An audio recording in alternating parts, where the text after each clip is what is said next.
చేసిరు మీరు ఎందుకు కనెక్షన్ ఇచ్చారు ఎందుకు డ్రైనేజ్ కనెక్షన్ ఇచ్చారు ప్రాపర్ ట్యాక్స్ ఎందుకు కట్టించుకురు మీరు మారిరు ఈరోజు కాంగ్రెస్ ఉంటుంది రేపు బీఆర్ఎస్ వస్తుంది రేపు ఇంకో పార్టీ వస్తుంది తెలంగాణ గవర్నమెంట్ మారదు అధికారులు మాత్రమే మారుతారు తెలంగాణ గవర్నమెంట్ మారిందా టీజీ స్టాంప్ మారిందా తెలంగాణ ఆఫీసులు మారినాయా నువ్వేమన్నా కొత్తగా తీసుకొచ్చి పెట్టినావా తీసుకొచ్చి పెట్టలేదు కదా ఓన్లీ అధికారులు మారిరు సీఎం కుర్చీలో నిన్నటిదాకా ఒకరు ఉండే ఈరోజు చైర్ నువ్వు మార్చినావు రేపు 5 సంవత్సరాలు నువ్వు ఉంటావా ఈ రోజు అయితే మాకు కనిపించట్లే ఎక్కువ మాట్లాడితే నీ గవర్నమెంటే వద్దు మాకు నువ్వు నిజాయితీగా చేయాలనుకుంటే గ్రౌండ్ లెవెల్లోకి రా ఫస్ట్ హైడ్రాన్ దింపినావు చెరువులు నాలాలు అన్నావు అందరు స్వాగతించినాం దానికి 50-50 మీకు మద్దతు వచ్చింది దానికి కొంతమంది అవునన్నారు కాదన్నారు మీరు డైరెక్ట్ మూసి మీదకి వెళ్తే పబ్లిక్ మాకు చాలా తిరగబడతారని చెప్పేసి మీరు హైడ్రా తోటి పబ్లిక్ని భయభ్రాంతులకు గురి చేసిరు ఈరోజు హైడ్రాక్ మూసీకి సంబంధం లేదు ఇది నాల కిందికి ఎందుకు వస్తుంది ఇది ఒక రివర్ ఇప్పటిది కాదు 1948-1947 నిజాం కాలం బ్రిటిష్ కాలం నుంచి వస్తున్నది ఇది ఎందుకు వికారాబాద్ నుంచి వస్తుంది మూసి ఎటు పోతే అటు పోతారా పబ్లిక్ ఎటు పోతే అటు పోతారా మీ ఇష్టానుసారంగా మీరు మిస్గైడ్లు చేసుకొని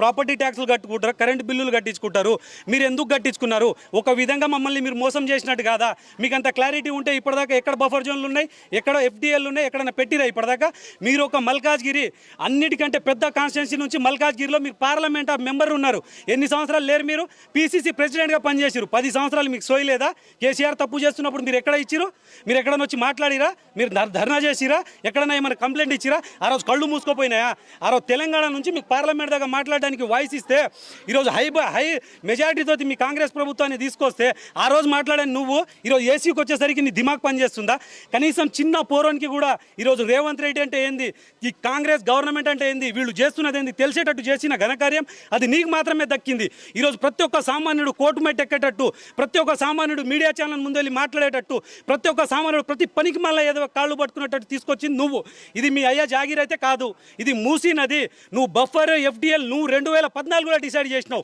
40-50-70 సంవత్సరాల చరిత్ర ఉన్న ఇండ్లు ఉన్నాయి ఇక్కడ 2014 నుంచి మీరు రివర్ ఫ్రంట్ డెవలప్మెంట్ తీసుకొచ్చి మీరు ఏం చేసిరు ఇది మున్సిపల్కి సంబంధించింది హైడ్రాకేం సంబంధం ఈరోజు హైడ్రా అని ఒక పేరు పెట్టేసి నువ్వు కూల్చుకో నువ్వు నాలాలు కూల్చుకో నువ్వు చెరువులు కూల్చుకో నువ్వు ఏమైనా చేసుకో ఈరోజు 55 కిలోమీటర్ల లెఫ్ట్ రైట్లో 12,000 ఇండ్లు తీస్తా అని చెప్పేసి ఈరోజు ఎంతమంది ఆర్తనాదాలు పెట్టుకుంటున్నారు ఎంతమంది చావడానికి రెడీ ఉన్నారు ఈరోజు ఈ మూసీకి నువ్వు డెవలప్మెంట్ చేసుకొని ఒక రియల్ ఎస్టేట్ విధంగా తీసుకోపోతున్నావు కదా దీంట్లో పబ్లిక్ ఉన్న ఉపయోగం చెప్పు నువ్వు హైదరాబాద్కి దీనివల్ల మంచి నీళ్ళు ఎన్ని టీఎంసీలను అందించగలుగుతావు ఎంతమంది రైతులు పంట చేసుకోవడానికి నువ్వు వాటర్ని తీసుకొస్తావు నీకు ఉందా క్లారిటీ డిపిఆర్ ఉందా డీటెయిల్ ప్రాజెక్ట్ రిపోర్ట్ ఉందా నీ ఇష్టం వచ్చినట్టు గూగుల్లో మార్క్ చేస్తావు గూగుల్ అర్త్లో పోయి చెక్ చేసుకుంటావు రంగానాథ్ అనే ఒక ఏసీపీని తీసుకొచ్చి దీన్ని కమిషనర్ని చేసి నువ్వు చైర్మన్గా ఉండి పబ్లిక్లందరినీ భయభ్రాంతులు చేస్తున్నారు చాలా కష్టపడితే కేసీఆర్ తర్వాత మీకు అధికారం ఇచ్చిరు అది మిమ్మల్ని నమ్మి ఇచ్చిరు ఇప్పుడు మీరు మీ పీకల మీద మీరే కాలు పెట్టుకుంటున్నారు ఇంకో 50 సంవత్సరాల దాకా రేవంత్ రెడ్డి కాదు కదా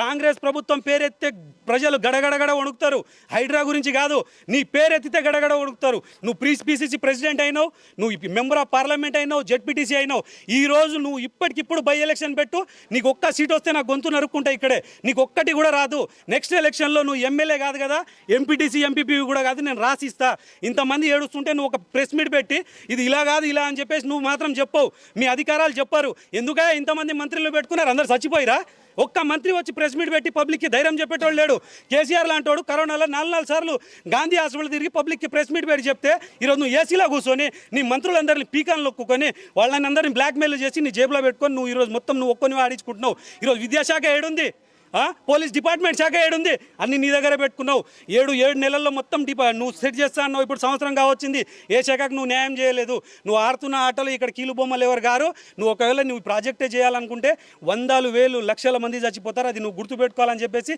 రేవంత్ రెడ్డికి చెప్తున్నా మీ రాజకీయ నాయకులు ఎవరితో పొంగులెట్టి కానీ వీసీసీ ఉంది కానీ ఈ పల్ల రాజేశ్వర రెడ్డి కానీ ఇంకొకరు ఎక్కడెక్కడ కట్టుకున్నారో ఆ ఫామ్ హౌస్ అని కూలగొట్టు డబుల్ బెడ్రూమ్ కట్టు మాకి అప్పుడు వస్తాం మేము నువ్వు ఏమన్నావు ఒక్క నెల నా కడుపు కొట్టుకుంటే నేను రైతుల రుణమాఫీ చేస్తా అన్నావు మా కోసం నవరాత్రులాగా నువ్వు 9 నెలలు కడుపు కట్టుకో మాకు నువ్వు డబ్బులు ల్యాండ్ వాల్యూ కట్టి మేము నవ్వుకుంటూ పోతాం మిడికెళ్ళి పుణ్యానికి తీసుకొని ప్రైవేట్ కంపెనీలకు అమ్ముకోవాలని చెప్పేసి నువ్వేదైతే ప్లాన్ చేస్తున్నావో అది మాత్రం సక్సెస్ కాదు వన్స్ నువ్వు ఒక ఇల్లును ముట్టుకున్న మాత్రం వేల సేవలు వేస్తే అది నువ్వు గుర్తుపెట్టుకోవాలి రేవంత్ రెడ్డి అని చెప్తున్నా ఇవి కంపల్సరీ నువ్వు ఎన్ని తంటాలు పడ్డా నువ్వు ఎంతమందిని దింపినా ఎంతమంది ఫోర్స్ని దింపినా ఈడ ఎవడు భయపడడు సస్తే ఒకడు చస్తాడు పోతే ఒకడు పోతాడు ఎన్నిసార్లు నీళ్ళు వదిలినరా ఎవరన్నా ఇక్కడ మునిగి పోయినరా కొట్టుకొని పోయినరా మీరు చూసిండ్రా మేము ఇల్లు కొనేటప్పుడైనా భూమి పెట్టేటప్పుడైనా మొత్తం తెలుసుకునే పెడతాం కదా వాళ్ళలాగా ఎడ్డు పనులు అయితే మేము చెయ్యం కదా వాడు ఏదో హుకుమూత్లో ఉన్నాడని ఏం చేస్తా అంటే అది వినడానికి ఏమన్నా బేకార్లాగా కూర్చున్నామా?